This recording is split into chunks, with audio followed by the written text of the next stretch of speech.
Hello and welcome to my channel. My name is David Novak. Brian M.R. of the BookTube channel, Brian M.R., was so kind as to tag me in a tag video. And I suppose this is an initiation of sorts. It will be my first tag video to make, and I will have a go at it and do the best I can. Now, it is the Rootin, Tootin, June on the Range tag. Yep. And it was invented by Steve Tiberius Donahue of the BookTube channel Steve Donahue. So both Steve Donahue and Brian M.R. have done this tag, and I will put a link to their versions of this tag in the comments. Not in the comments, in the description. That is standard practice, I understand. So let me get underway.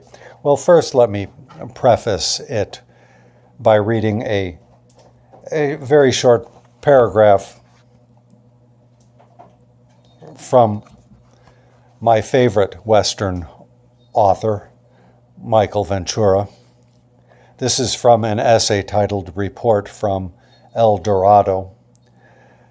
To go from a job you don't like to watching a screen on which others live more intensely than you is American life, by and large. So I know that Michael Ventura is not the type of Western writer that the tag was intended to be about, but as far as the genre of Western fiction, I have never read any. I am sure I have glanced at them in my younger days when I was prowling the bookstore, but I've never succumbed to the lure. I think that is one of the questions already, but let me just plunge in and I will repeat the answer if it must be.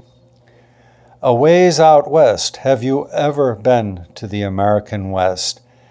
Yes, I have. Now, I'm not sure if California is considered the West, but I have been to California. Michael Ventura writes a lot about California, but other places west. Las Vegas is a favorite of his. Hollywood, where the Western genre of film was being created while the original West was being destroyed. He writes that somewhere. I don't remember what essay that can be found in. He wrote for many years for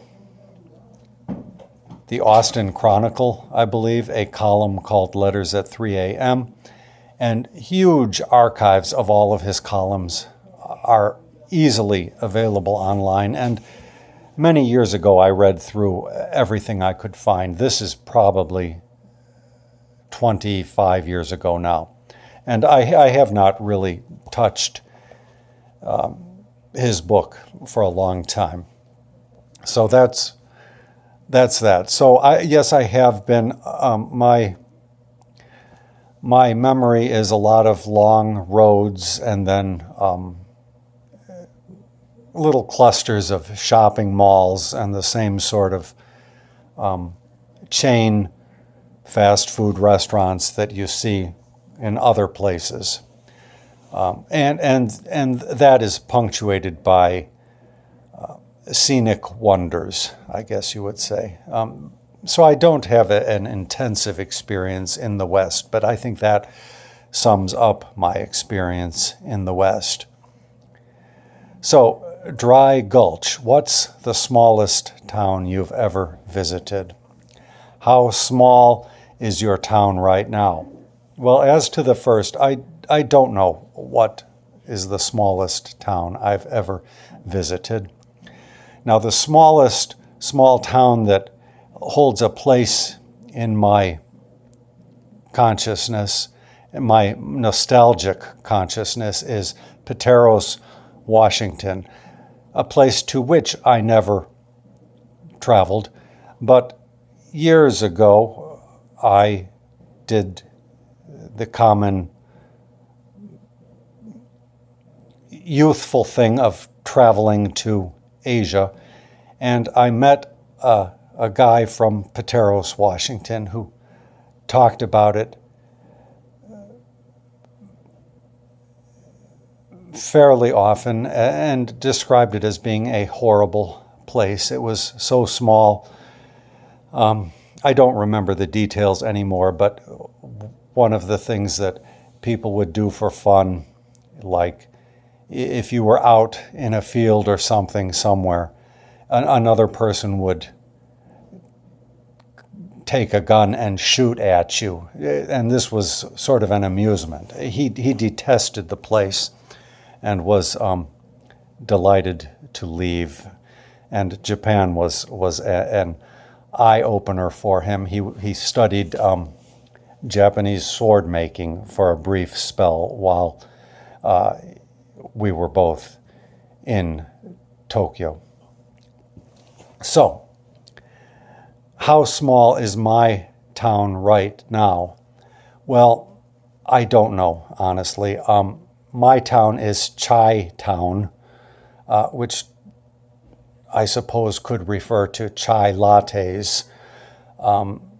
But Chicago, we're not the second city, I understand, but beyond that, I have not kept up on what the population is.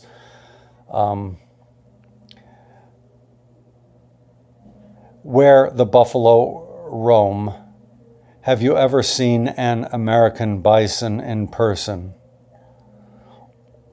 So there are a couple of alternatives to this, and I will just go one by one. Yes, I have. Not eye to eye, but from the luxury of a moving vehicle. And the place that stands out most memorably is in the vicinity. We have a emporium of some repute known as Fermi Lab. And for some reason, in the spacious grounds of this lab, they have bison roaming around. And when you go out there, you can see them. And I do not make a habit of going out there, but some years back, it may well be a decade now, I did chance to go out there because they do have arts programming. And we went out to hear a performance of the Chinese composition, the horse race or horse racing, which is performed on the erhu.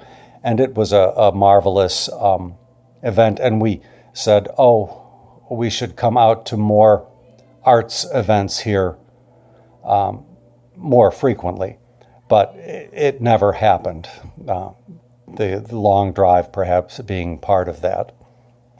So, the second part of that question, what's the largest hoofed animal you've ever seen? Well, going by height, as with Brian M.R., I would say the giraffe. I understand that hippopotami or hippopotamuses are hoofed animals, and so I have seen those. All of these only within the context of a zoo, so I don't think that's anything super special. Now, do you have evidence that you live near coyotes or coyotes? I think that was how it is said down in southern Illinois. So yes, I have worked at a job where somebody said, I just saw a coyote running down Howard Street by the reclamation plant. So that has happened. And one day when I was walking my dog in the very early morning, she was real upset about something that she saw, and I didn't see anything. But then 2 days later, when I was walking the dog, I did see something that was moving very fast down my street, actually down through the schoolyard, and it was a coyote. And I had to look up and see the criteria for it being a coyote, and all of the indications were that, yes, it was a coyote. I don't know what kind of evidence you can get from me beyond that, however, so it's all still more a matter of hearsay, perhaps. And, okay, question 4. I'm going to try not to miss any of these questions because I understand that that can happen. Old Doc Frye, what's your history with Westerns, novels, TV, movies? Well, we've talked about the books. So TV, well, I watched The Wild Wild West when I could as a lad, and here and there would catch Bonanza. Now, when I started working at my first adult job at age 15, the first purchase that I made with my first paycheck was a book of movies by John Wayne. It listed all of his movies. So I think I was a fan of John Wayne, and so much water has gone under the bridge since then. I would say that he is not the sort of person that I would likely consider myself a fan of in these days, but that's how it was. And I remember when Jimmy Carter won the election, he gave some big speech. I campaigned, but you're the president of my country, and Godspeed, Mr. President. Of course, Republicans don't operate that way anymore. They don't say you're the loyal opposition. They say you're the opposition, and we want to destroy you and destroy the country if that's what it takes for us to win. So that's a change, but he was certainly a precursor of all that. Okay. Movies, though I'm not a particular big fan of John Wayne movies. I think everybody knows True Grit, and, at the time I liked Rio Bravo, which is Howard Hawks, but my favorite would have to be Big Jake, despite its tone of malice, and I haven't seen it since I was a boy, but I did see it more than once as a boy, when I was lucky on a double bill with Paper Moon, which was also a favorite movie of mine. So, Diamond Lil at the Rialto saloon, what's your relationship with alcohol? Not much of one, although it's become a little bit more pronounced since the time of COVID, in that one of the activities that my partner and I did was we learned how to make margaritas. And so we will occasionally make a margarita here. It was just an activity along with all the other things we were learning to do in quarantine, like making bread and so forth. The recipe that we use came from Rick Bayless's restaurant, which was the first meal that we took from out. If you remember the rigmarole of trying to get some takeout food, and it was overpriced and it was not particularly very good, but that's beside the point. The margarita and the recipe was excellent, outstanding. Although the hibiscus margarita that we tried to make in imitation of his restaurant failed miserably, so we stick with the standard one. But otherwise, I'm not that into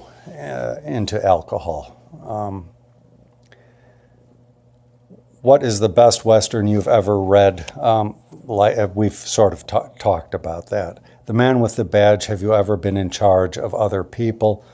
What's the most authority you've ever handled? Would you be good at it? Yes, I have, in a way, sort of been in charge of other people. It's not a position I relish. I don't think it's anything I would be particularly good at. It's not something I try to do. I know some people get off on that. So, number 8, the Tombstone Kid. Have you ever fired a gun? No. Been a gun aficionado? No. Been shot? No.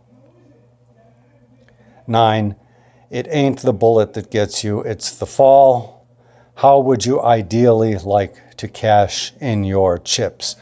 Well, I am at an age where I am trying to be mindful about not falling, because you often hear tales of people falling and breaking their hip, and that leads to their demise. So that's taking the word fall literally. That's something I'm trying not to do. But other than that, I don't really think about it. It's not something I want to presuppose for myself. I can't say that one way would be better than the other. So I don't tend to think about it. I'll have the chance to experience it soon enough. And then tag some owl hoots. Well, I will refrain from this. Actually, I've been watching this tag go around, and I thought, well, I can probably avoid this because I'm not into the whole June on the range thing, and